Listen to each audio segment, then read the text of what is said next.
Pulitzer Prize-winning journalist Bob Woodward has written over 20 best-selling books spanning key points of basically every presidency in his life and career, as you see on your screen. It's really something.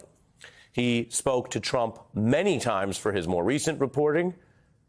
There's a lawsuit, actually, that came out of that. His groundbreaking reporting with Bernstein on the Watergate scandal, of course, is part of what ultimately led to President Nixon's historic resignation. And he joined us recently about his new book, War, which deals with the wars and Middle East, as you see on the cover, everyone from Biden and Harris to Trump and Bibi Netanyahu and Putin. On this historic week, we are joined by Bob Woodward. Thanks for being here. Thank you. What do you see in the election results? Well, Trump won. He's going to become, in about 75 days, commander-in-chief.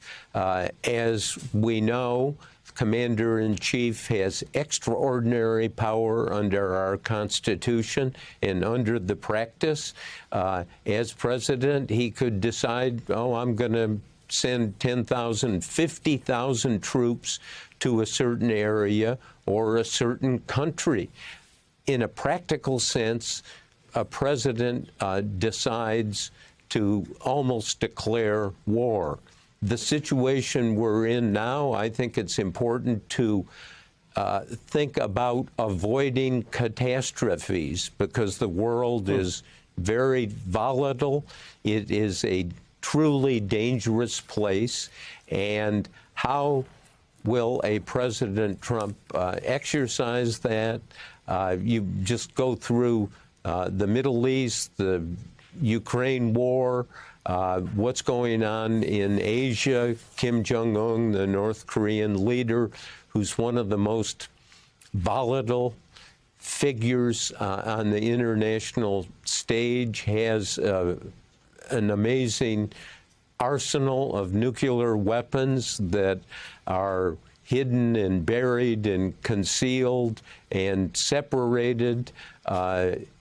Kim Jong-un now has made a partnership with Russia, and there's evidence that some of the troops from North Korea are going to aid Russia in the fight in Ukraine. Some people have said, I think with good reason, if we're going to get that many players involved in a violent war or almost war, we are close to we are edging toward some kind of World War III, and we damn well better be worried about it. I think we need to focus on is what is settled.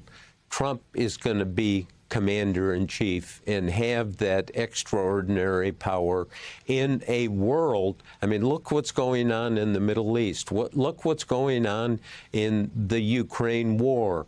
And you go around the globe, and I'm really, really interested, and I think we all should be, who is Trump going to pick as his Secretary of State? Very importantly, his defense secretary. One of the things I found in my reporting this summer, Secretary of Defense Austin is really the hidden star in the Biden administration, did some very specific, pointed things to make sure that we protected the country.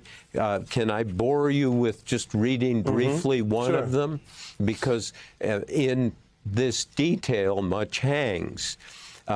So Austin called the Russian defense minister, Shoigu, and this is October 2022, and said, we know you are contemplating the use of tactical nuclear weapons in Ukraine. Now, that's based on extraordinary intelligence.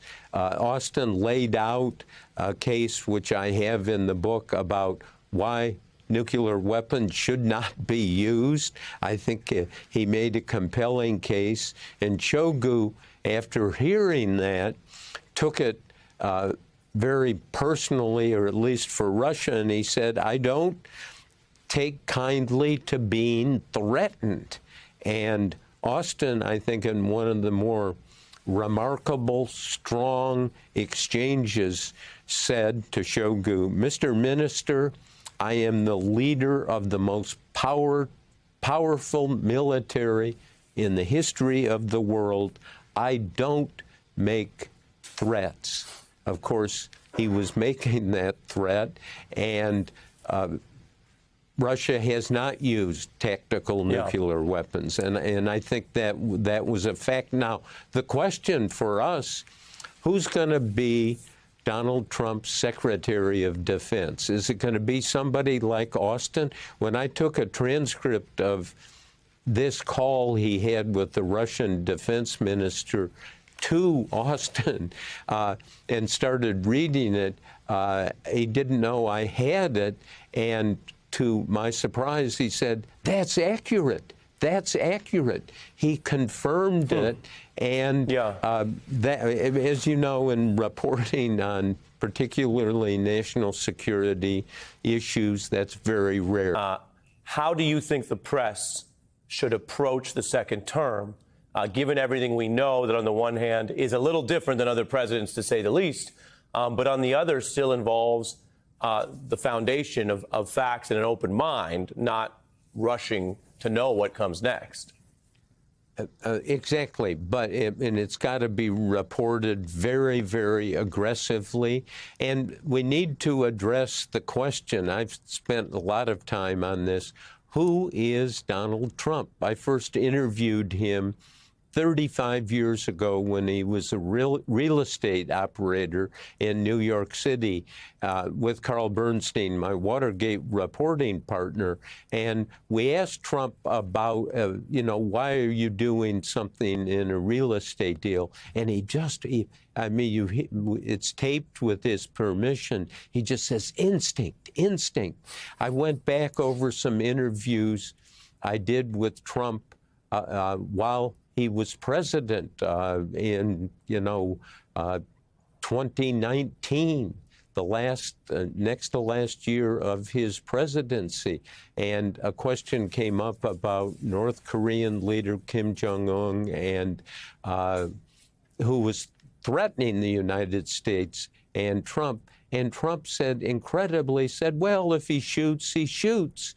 And I asked, well, aren't you worried? Are you trying to drive him to the bargaining table? And Trump was incredibly dismissive. And then he went back to this question of instincts. Now, instincts are very personal, and interestingly and importantly, they are hidden from other people. I can say my instinct tells me to do X or Y.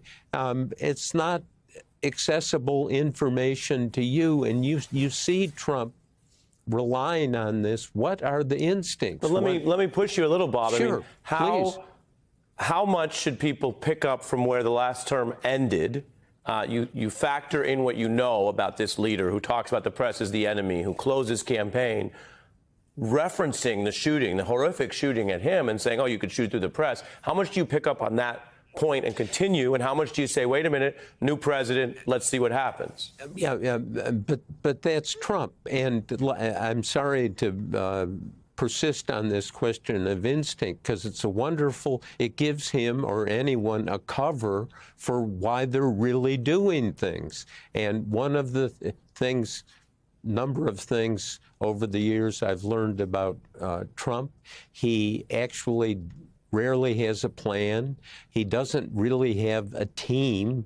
I think you need a team to be president, and you really need to kind of telegraph what you're doing and where you're going, and that's not Donald Trump. So we are in a period of uncertainty, I would argue danger. My dealings with him the last year he was president, in the year 2000 was the year of the coronavirus, and I did 19 interviews with him, 9 hours, and it turned out he was warned that the virus was coming and he covered it up, and he lied about it, and he concealed from the American people what he knew. If you look at what happened in that year in his own words, it is appalling. At 1.1 million people died of that virus. When there was one case in the United States, January 28th, the year 2020, Trump was given all the warnings from experts, national security experts. I interviewed, I said, what are you going to do? What's the plan? And he kept, oh, well, don't worry, I'll come up with one. In the middle of the summer, incredibly, I asked him on July 20th, 140,000 people had died of the virus that you were warned about. What's your plan now? And he said, this is almost unbelievable. You hear it on a tape. He said, well, I'll have a plan in 106 days. That's election day. Yeah. He's only thinking about election, not the job right, he and has. I think your reporting is striking on that. And now, under the Constitution, he has no more elections to run.